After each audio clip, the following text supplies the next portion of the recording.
Hi everyone, Ryan Young, KamaJiuJitsu, and I just got back last night from a trip to our Southern California headquarters in Irvine, California, and it just so happened it was also the week of the Pan Americans, the IBJJF Pan Americans.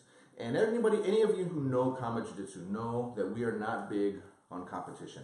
In fact, up until this tournament, we weren't even registered with the IBJJF, and KamaJiuJitsu has been around since, 1993, when Professor Dave took over Rickson Gracie's Laguna Niguel, California campus, and ran it as Rickson's Laguna Niguel, California campus until 2012, when Rickson formally retired, and that's when we became KamaJiuJitsu, part of the Rickson Gracie team. But during none of that time was KamaJiuJitsu or even Rickson Gracie Laguna Niguel registered with the IBJJF. One of our professors, Fernando Costa, was a competitor, I think in the purple and the brown belt time. I'm not sure if he's competed as a black belt, but he was registered, I guess, as a competitor, but as far as an academy, we never were. We did just get registered for this tournament because I had a particular student who wanted to compete in this Pan Ams, so I drove out to Southern Cal to be there for him, to help support him and prepare him. And there's a few things, and it's been a while since I've been at a tournament, and I can say that the IBJJF does run a very they have a well-oiled machine there with regard to putting tournaments together. When I used to do tournaments back in the 90s, in fact, my last tournament was in 1997, and I think it was probably the first or the second Pan Ams was my last tournament.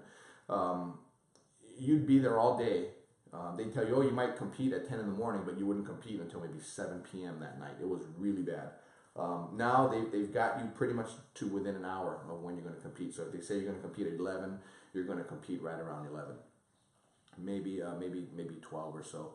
But basically it's pretty close. And in our students bracket, he had 25 in his weight class at blue belt.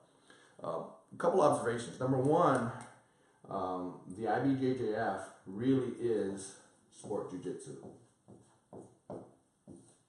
And what we do is we do traditional.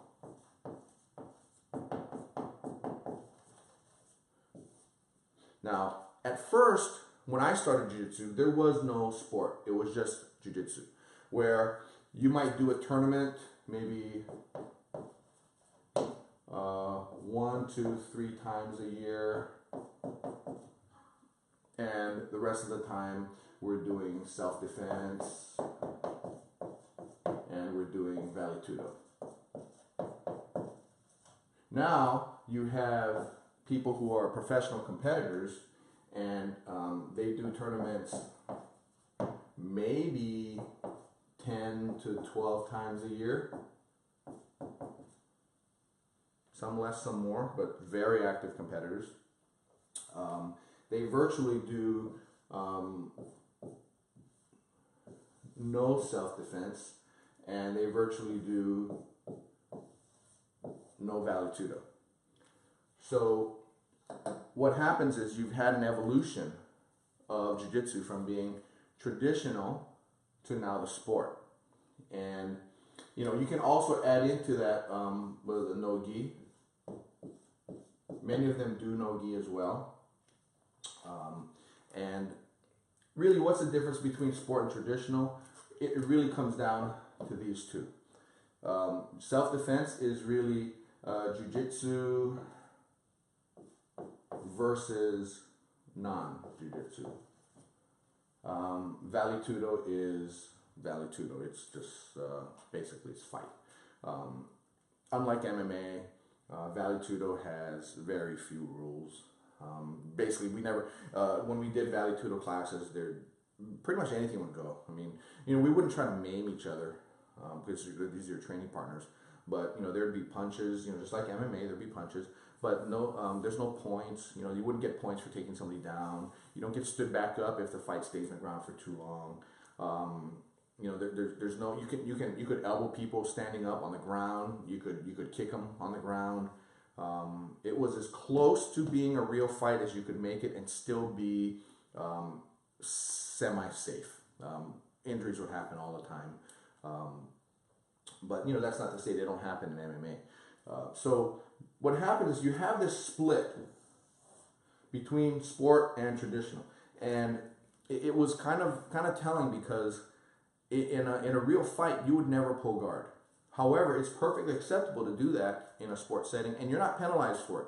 A while ago, I remember that if you pulled guard, you would, if in the case of a 0-0 match, a tie, then the one who pulled guard would be not given the benefit of the doubt because he pulled guard. And because in a fight, you know, the whole thing about tournaments initially was for schools who did Vale Tudo, which is basically all jiu-jitsu schools, to kind of get together and kind of compare how well one school is doing versus another. The rules were much fewer than they are now. From what I understand, it's pretty much a book now as far as rules, a rule book, whereas before the rules were pretty minimal. You know, I remember the first rule, one of the first rules that came in to the tournament scene was when I was still competing. It was one of the last tournaments I've ever been in, was the no slamming rule, where if somebody puts a triangle on you, you would hold that triangle because you want the guy to submit, but the guy who's in the triangle was perfectly able to just pick you up and slam you right back down. So being that some people had getting concussions and stuff from doing that, what they decided to do was to penalize the person doing the slamming rather than the person choosing to continue to hold that triangle. Same thing with an arm bar, same thing when somebody jumps guard when somebody's still standing. If somebody jumps guard and you're still standing, you would think that if this is a martial art, you're trying to be in good habits. You know, for if this were a real fight, you wouldn't do certain bad habits like jumping and, you know, basically being a koala bear on somebody. And when that person chooses to do that, the person who basically is the tree in this case is perfectly able to just go and slam that person back down. Well, they took that out of his arsenal, thereby making it a whole thing in sport jiu-jitsu now to not release your legs in a safe situation. Basically just hold on to the person, whether it be jumping guard or having a triangle and holding it, or having an arm bar and holding it, even if you're picked up off of the ground. So at KamaJiuJitsu, we go very traditional, where when we're training, if somebody were to pick you up, you let it go, and you either go to your feet or you stay on your back, but don't try to hold on anymore. And it's really for safety's sake. But in a tournament, people will go and do that. I saw the funniest thing, and maybe it's not funny, but it was comical to me, in that I saw two blue belts going at it, and they literally ran at each other to close the distance. But as they approached each other, they both jumped on their knees and slid toward each other. Who does that? But anyway, because there's no risk of getting struck, it's perfectly fine to do that. And their knees, they ran, they jumped, and they crashed into each other. So they both got up, started again, and they ran toward each other, and they both sat on their butts instead and stuck their feet out like this, and basically then decided to play patty cake with each other's feet. Neither of them wanted to be the person passing the guard. They both wanted to play the guard, which in traditional, it's kind of odd. I mean, you want to be the guy on top, even if a guard is really a better position in a lot of cases. But in a fight, you want to be the one on top. But in tournaments, it's not really the case. So more for the sport. Another thing too is one of our students' matches, the guy pulled guard and he played guard the whole time. And he was just grabbing the material, which is perfectly legal. I mean, grabbing the material, trying to do sweeps. And he put himself in a really bad spot if it were a fight, but it's a sport, it's not a fight. So that's something that we have to kind of realize that it's a different thing. So, but it is what it is. But like I said, they run a great organization, and there really is a difference now. It's no longer to where jiu-jitsu is jiu-jitsu. That is not the case. So I've written a few pieces on our pages about how I like to call this and this, and I like to distinguish between Gracie Jiu-Jitsu and Brazilian Jiu-Jitsu. Now granted, Gracie Jiu-Jitsu is a form of Brazilian Jiu-Jitsu, but really the generic term for BJJ now is sport. And BJJ sport has now become the groundwork for MMA. because if you're somebody who does this jiu-jitsu, you don't have the self-defense anymore. So what you do now is you switch over to MMA. From here, you now learn MMA, which then teaches you the boxing, the kickboxing, the Muay Thai, the wrestling. Because if you did traditional jiu-jitsu, you do not know how to take somebody down because you don't need to. You just go and sit in your butt, right? So you have to learn the takedowns through MMA, through wrestling and all that other stuff. So that's really what I've kind of figured out or I've seen, and I've always known this to be true, but I had to kind of see it with my own eyes, and I did with the most recent Pan Ams. Now, does that mean that KamaJiuJitsu won't be competing? No, we'll still have a few people that still want to compete, but it's really reinforced our thought that we're doing what we want to do, which is the traditional side of jiu-jitsu, and we do know that it exists a separate sport jiu-jitsu.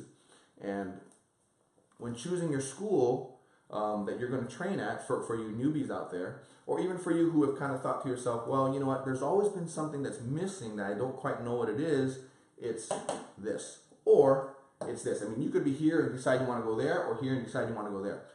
One thing that Professor Dave and I were talking about is that you can't really do both, because there are certain habits that you would develop on the sports side that would not be safe in a fight. And we truly believe that you will fight like you train. So if you're always training on this side, you're training for sport, you're training for competition, if you get into a street fight, you will do what you were trained to do. And that then leads Professor Dave to then tell me, well, you know, sport jiu-jitsu is a sport. It's not a martial art. So granted, there are, you can, choke somebody out, you can break somebody's arm, and we did see somebody whose shoulder was dislocated 3 times in a single match. Dude was tough. He kept fighting through it. He ended up losing, but still, I mean, you have to give the guy credit, and he went through an injury. But football players go through injuries as well, and they're in a sport. They're not in a martial art. So anyway, like I said, everything that I've written about, I confirmed it. Having been to my first tournament in years. I mean, that's not something that I've historically gone to. But I did find it interesting, and it did let us know that I think we're doing the right thing. So when choosing a school, make sure you know which one you're choosing. Are you choosing a sports school? Do you want to be a world champion? You might want to make sure you consider a school that creates a lot of world champions. If you decide that you want to do jiu-jitsu as a martial art and you want to learn self-defense side, you need to look for a school that does the self-defense side. Although I must say that the number of schools that do this far outnumber the number of schools that do this. So that the tide really has changed. So we're now in the minority, when at the beginning, the schools that were participating in sport only were the minority. So anyway, just to let you know, it's not necessarily the case when a school that does competitive jiu-jitsu as a rule, meaning they encourage their students to compete, it's not necessarily that they're also self-defense. Now, I hope that a lot of these schools do practice self-defense, but I'm not going to get my hopes up. So, but anyway, if there's any questions, feel free to email me, KamaJiuJitsu@gmail.com. KamaJiuJitsu@gmail.com. Thanks. Bye.